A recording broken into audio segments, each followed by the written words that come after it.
Ladies and gentlemen, beautiful boys and girls, welcome to another beautiful and amazing midweek in the Champions League. So there are a lot of beautiful encounters for us this midweek. Leave whatever you're doing. Cancel all your plans. Cancel all your plans for the midweek. That your wedding, if your wedding is supposed to be on the midweek, postpone it. Or better still, abandon the wedding. You have to be here.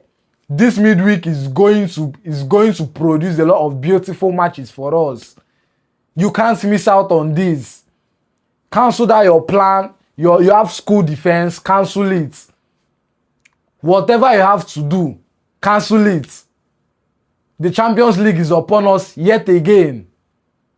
I will be there no matter what. I will be there. Will you be there? Will you be there? Because me, I will be there. This is going to be our first midweek UCL preview. We've seen a lot of teams playing cup games just at the weekend. Some played in their league games, and let us see what they are going to bring to the Champions League this midweek. I mean, we have beautiful encounters this midweek. The likes of Chelsea traveling all the way to France to meet the current holders, the current champions, Paris Saint-Germain. Galatasaray welcoming Liverpool to their Ram Stadium. Manchester City facing Real Madrid yet again for the 1 millionth time. Barcelona will be facing Newcastle. Arsenal, of course, will be traveling all the way to Germany to face their fellow Invincibles, Bayer Leverkusen. So let's get right into the UCL midweek preview. So first off, I'll be starting with Galatasaray versus Liverpool Football Club. Honestly, this Galatasaray side is a side that Liverpool do not want to face. The last time these two sides faced recently, Galatasaray came out on top with a 1-0 win against Liverpool. Aside that, they faced just 2 more times, which they both won 3-2, 3-2 each. So Galatasaray has 2 wins and Liverpool has 1 in their head-to-head. So I don't think this is going to be an easy game for Liverpool, looking at it from historical lens. And then given that Galatasaray has actually been in a good form in their last 3 games, winning all 3. Compared to Liverpool, who lost against bottom place Wolves and then came again to win them in the FA Cup 3-1 away from home. So this is going to be a tricky encounter. You know, the likes of Osimhen, who already has 7 goals in this UCL season, starting for Galatasaray. Galatasaray have a lot of options for them. I think they have only 2 players. Out of this game, compared to Liverpool, who have about 5. Their most expensive striker signing, Isak, out for the game, and then a couple more players. And also, Liverpool have that fatigue factor, given that Arne Slot refused to bench players wisely in their FA Cup tie against bottom-placed Wolves. How can you be starting the likes of Mohamed Salah, Ryan Gravenberch, Alisson, Cody Gakpo? Okay, Cody Gakpo could have started because, I mean, I would bench him against Galatasaray if I was the coach. But then the likes of McAllister, Szoboszlai, Van Dijk shouldn't be starting that game. So fatigue might really affect them in this game away from home. And then they have another long travel all the way to Istanbul. So I feel like fatigue is really going to affect Liverpool because obviously they're not going to feel their second XI against Galatasaray, given that they had already fielded their first XI against Wolves in the FA Cup. So let's see how Arne Slot and his players are really going to manage the whole stress and the fatigue. But honestly, that wasn't a wise decision from Arne Slot, to be honest. So Galatasaray, I feel like they are really going to upset Liverpool here. Liverpool, they've been very good in the Champions League this season compared to Premier League, but I feel like their run comes to an end here. They're going to have a hard time against Galatasaray, at least away from home. If this game was being played at the Anfield, okay, they have a shout at it. But away from home, and then with the fatigue that they are going to be facing, I don't think it's going to be an easy one for them. I believe Galatasaray should be winning this tie. It's not going to be an easy win for Galatasaray either. It's going to be an end-to-end game, but Galatasaray should be coming out on top. Probably another 3-2 win from the Turkish team. Mind you, we do not drop predictions, we drop spoilers. So yeah, I see a 3-2 win from Galatasaray against Liverpool, and then hopefully Liverpool are able to turn the deficits in the return leg at Anfield. So let's know what you think is going to happen in the comments below, and let's get right into the next game. So next up, we are going to be talking about Chelsea versus Paris Saint-Germain. Hey, this was a fixture that almost everybody knew was going to happen, given that a lot of Chelsea players were saying they want PSG again. They want to show the world that the first win against them in the Club World Cup final was not a fluke. I mean, how can you call a 3-0 win a fluke, given that all your starters were there? You've been in red hot form, and then just one game, you're complaining about fatigue. Your players are fatigued. But when you are beating Real Madrid, you did not know they were fatigued. When you beat Bayern 4-0, I beat 2-0, you did not know they were fatigued. You beat Real Madrid also with clean sheets back to back. You did not know you were fatigued. And then you came to the final where you're meant to be more serious for that win. And then you're complaining about fatigue. Come on. Let's be for real here. Like, even if Chelsea is in my club, I cannot believe that. When you lose with dignity. Take the L. Take the L like a man and leave. This, honestly, I don't know who is fixing these UCL games, but they know what they are doing. And I can swear that they listen to us. They check all these. They know what is going to sell for them, and then they try to make it happen. First off, we saw Chelsea say they want Barcelona, they want Barcelona, they want Barcelona, they want Barcelona. And they got Barcelona in the group stages and they piped them. They gave it to them wotoporously, as Combo will say. Wotoporos them. 3-0 again, another clean sheet, another 3-0 win against the big side. Champions of Spain. Then they beat the champions of France in the Club World Cup, the same scoreline. So here again, they'll be meeting the champions of France and the champions of Europe. So let's see how they're going to manage that. Chelsea have not been in the best form this season, honestly speaking.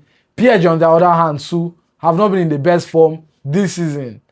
We've seen a lot of ups and downs from them since the turn of the year. So this is the clash of two sides that are not in form. So this is a game that could go either way. Either in favor of the Londoners or the Parisians. So let's see, let's dive right into the game and get to know who we think is going to come out on top. So for Chelsea, they came off a 4-2 win. It was not a beautiful display from them in the FA Cup against Wrexham away from home. Defensively, they've been terrible this season. And then they are meeting the PSG side that is really composed and really knows how to score. So if they are not composed at the back again against PSG, honestly, they are going to be shipping in a lot of goals in this game. And this game is going to be played at the Parc des Princes, not even Stamford Bridge. And then for PSG, on the other hand, defensively too, they've not been good. And Chelsea too have been scoring a lot of goals lately. 8 goals in their last 2 games. That's a lot. Only Manchester City and Arsenal have managed to outscore them in the Premier League this season. So this is going to be a match of so many goals. But I see a 2-2 draw. I see a 2-2 draw. Both teams are going to score, of course. Both teams are going to play well, but I don't see anybody coming on top in this clash. But let's hope that Chelsea does, because at the Stamford Bridge, it's not even guaranteed that they are going to be PSG there. So any team that really wants to go to the next round should be winning this tie. But I see a 2-2 draw. So let us know what your prediction is in the comments below. And let's get right into the next game. Atalanta versus Bayern Munich. Honestly, if not for Adebobo, I wouldn't be talking about this game. Adebobo has left Atalanta, so nothing for them. Nothing for now. You people do not treat my boy well. You guys are going to collect Wotoporiously in Bayern's hand, whether at your home or away from home, behind home, in front of home, Bayern is going to finish you guys. That's your punishment for letting my star boy go, for treating him badly. So I see Bayern there is not much to say in this game. Bayern are going to demolish and destroy Atalanta. Even given that the game is being played at Atalanta's home, they were lucky to qualify for the round of 16. Bayern are not going to take it easy on these people. If this does not get up to 6 goals from Bayern, they did not play well. They did not play well. I see Bayern demolishing them completely, destroying them. Let's get right into the next game. Atletico Madrid versus Tottenham Hotspur.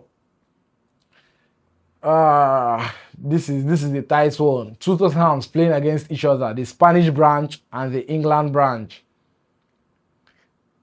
Atletico Madrid have not been in the best form. You know, that team is a very crazy team. They can beat you 5-0 now.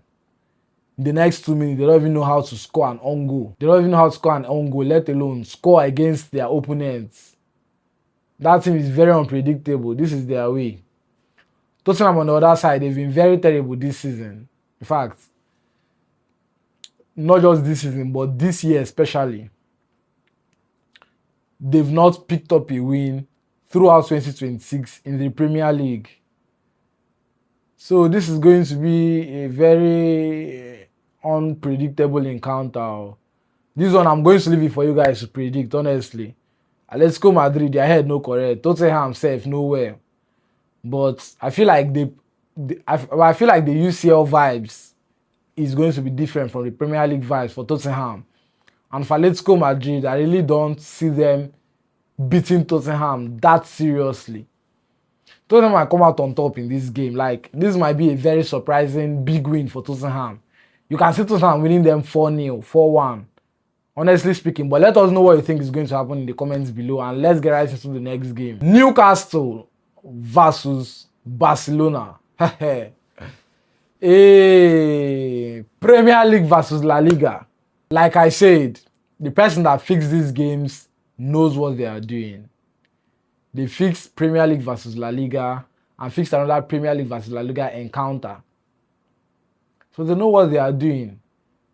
They want to show us, okay, if we want to know who is better between Premier League and La Liga, be no worry. Let us give it to you guys. And they did. The likes of City facing Madrid and then Newcastle here facing Barcelona. For Newcastle, they've not been in beautiful form. They've been very terrible this season. Shipping in a lot of goals here, left, right, and center. Barcelona, on the other hand, they've been very good in front of goal. They've scored a whole lot of goals. So what does that tell you? A side that ships in a lot of goals versus a side that scores a lot of goals. Newcastle might come and upset. This is the Champions League. League form most times do not affect the Champions League. That's the thing. So I cannot write off Newcastle completely. I can't write them off completely. They can come. Was it not Newcastle that the first season they played in the Champions League after a very long time, they beat PSG 4-0?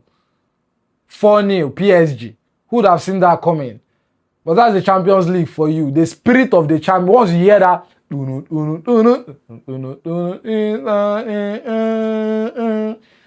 the spirit it comes with, the energy it gives is unmatchable. Nothing matches that. So anything can happen in this tie, but Barcelona, with the form that Yamal is in, the entire Barca squad, honestly, it's going to be a difficult one for Newcastle here. Yes, the game is going to be played at Newcastle's home, St. James's Park, but have they been very good at home? No. They've not. They've lost 4 out of their last 5 games at home. So what does that tell you? They are not good at home. But hopefully this is one of those games they are going to win at home this season for them. And then for Barcelona, coming away from home all the way to England, I just hope that they are able to put up a fight against a stubborn Newcastle side. But if everything goes well for Barca, they should be going home with a win. So I see Barcelona leaving England with the much needed win to go into the second leg. So a 3-1 or 4-1 win might suffice for Barcelona. Let us know what you think is going to happen in the comments below, and let's get right into the next game.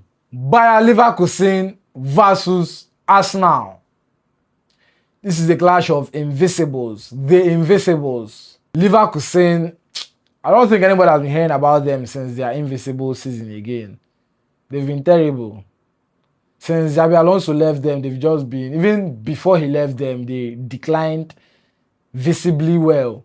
So let's see how they are going to put up with that versus the most informed team in Europe this season, Arsenal, of course. Yes, no team in Europe has been more consistent than Arsenal this season. No team. They've been very good in all competitions they've been in. And they've not left any competition yet. They're in the finals of the Carabao Cup. They're, of course, the leaders of the Premier League with a 7-point gap. That's crazy. They're in the Champions League as well. They topped the group stage table, winning all 8 of their games.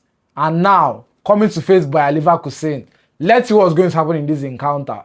Leverkusen fans, look away. There's nothing for you here. Arsenal is not here to play. Arsenal are obviously progressing to the next round. But this is the Champions League where anything can happen. Where little teams upset big teams. So you can't write any team off. Look at Bodo Glimt beating Inter Milan. Like, they sent Inter Milan home. They sent them packing. Not just them, they still beat Atletico away from home. So it's not the one you say, okay, home advantage. No. They've been the dark horse so far. So back to Arsenal, I mean, they should be winning this. They have everything it takes to win this. They have the squad. And the squad have had the rest. So they should be winning this tie. I really don't see Leverkusen upsetting them at all. This should be a clean, easy, funny win for Arsenal. But let us know your own predictions in the comments below. And let us know what you think is going to happen in that game. Victor Gyökeres should be getting a goal or 2 in that game. Probably tap-ins as usual. So let's get right into the next game. Bodo Glimt versus Sporting CP. Honestly, there isn't much to say about this game. I have a feeling Sporting might be the team to end Bodo's run of form. Yes, they've been on a very fine run of form against not just any kind of teams, but big teams in the UCL this season. But there's a point where it comes to an end, and this might be it. But honestly, if they keep playing how they've been playing this season, I've watched them. I watched them against City. Watched them against Inter. It's not a fluke for them. They're actually a good side to watch. They play beautiful football. So if they keep up with that beautiful football against Sporting, they should be claiming the win here. And this game is going to be played at home. We saw Victor Boniface come out to say, you can't beat Bodo in Norway. You can't beat them at home. So if other teams like Manchester City couldn't do it, what's more Sporting? But this is football, of course. It's a cliche that anything can happen in football. But I do not see Sporting CP beating Bodo Glimt away from home in the Champions League this season. Maybe they could do it any season, fine and good, but not this season. Not with the final run of form Bodo Glimt has been in. Yes, this run of form is going to come to an end, obviously, in a particular game. But I don't think it's going to be against Sporting. Probably against Arsenal. But not Sporting CP. So let's get right into the next game. Let us know what you think is going to happen in that Bodo Glimt game. Do you think Sporting are going to be the team to end their fine run of form? Do you think otherwise? Let us know in the comments below. And let's get right into the next game. Lastly, the most played tie in the Champions League since I started watching football. I do not care which has been the most played game in the Champions League for UCL. For me, this is the most I've witnessed. Year in, year out, they keep missing each other once or twice every season. We are tired of this tie. This is the 1001st time we'll be watching Real Madrid meet Manchester City or Manchester City meet Real Madrid. We are tired of it. We are bored. We are tired of it. UEFA, please do something about this. At least for like the next 5 seasons, these two teams should not meet each other unless they are missing in the final. I don't care how you're about to do that. But please, we are tired. We are begging. Please, we are begging. We are tired of this tie. We are tired of this encounter. What is all this? Well, let's get right into the game. But so far, so good. this clash of these two teams have been very much the most interesting clash in the Champions League. Like, they always deliver. The clash always delivers. Real Madrid have won 6, City have won 6, and they've drawn 5. A very tight encounter. So let's see whether they are going to make it an angel number. 6 draws, 6 wins, and 6 losses for City or Real Madrid. Or is one team going to surpass the other team on wins? Honestly, I did not like the statement I was hearing from Madrid, from a team like Madrid, of all teams. There was a team that was going to make that statement, and I'll understand. But Madrid, come on. You're already putting fear in your players. You don't believe in them. How can you come out to say that if Mbappe and Bellingham do not recover in time for the Manchester City game, that the game is probably already lost? You can't be doing that. You can't be saying that in press. You can't be telling the world that. Unless you're trying to play mind games, which is understandable, but that is a big confidence finisher. You're going to finish the confidence of other players. You're just trying to say that other players are not up to the task of beating Madrid. And then you have the likes of Vinicius there amongst those players, who has been one of the best players in the world in the past few seasons, and probably currently Champions League, and probably current Champions League best player. What are you doing? You can't be saying such. But let's get right into the game analysis and see what we are going to expect in this game. If Madrid should use that starting lineup in the last game against City here, honestly, I'm sorry for them. Totally sorry for them. The likes of Trent starting out right back, and then Rudiger, who has been shite this season. No Bellingham, no Mbappe, Adagula as the first 9, and then just some kind of concussions they just did and brought up 11 players together. You can't be playing that team against City. You can't. Yes, City has not been in a fine form, and Real Madrid, of course, they fought very hard to get the win in their last game, a 9-minute win in their last game. Meanwhile, City, on the other hand, threw away their 2-1 lead to draw 2-2 against relegation-threatened Nottingham Forest. But for this game, this is the Champions League. The energy for league games are gone. This is energy for UCL football. UCL nights in the Bernabeu. They said 90 minutes in the Bernabeu is very, very long. So let's see what's going to happen in 90 minutes in the Bernabeu. Are Real Madrid is going to pray that it ends quicker? Or are they going to pray that it's going to be longer than that? Let's see what's going to happen. Honestly, I see City coming out with a win here. Real Madrid's squad is not, I'm not getting that confidence from their squad. And then they've come out to say that they are not confident themselves if Mbappe and Bellingham aren't there. You can't be saying that. You won't see City, you won't see Pep saying that. So let us see how Pep sets up his team to tackle this injury-threatened Madrid side. If Pep does well with his selections and, of course, the players do their own parts, they should be winning this tie. They should be winning this tie comfortably. At least a 2-0 win from Pep will really seal this tie for them. So Manchester City should be winning this. We should see the likes of Foden starting, Haaland, Semenyo, Donnarumma. These will be all rested in their FA Cup tie. This will be all rested in their FA Cup tie last weekend. So let's see how Pep is going to set up the team. The last time Manchester City faced Real Madrid in the Bernabeu, of course, was just December. And then Man City came off with a 2-1 win away from home in that clash. So it's just been a good, bad encounter between two of them.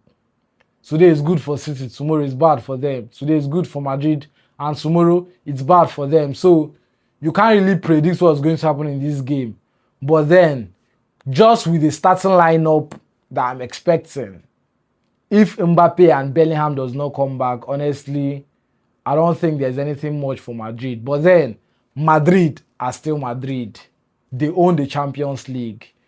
This is the UCL team. They did not get 15 Champions League titles by fluke.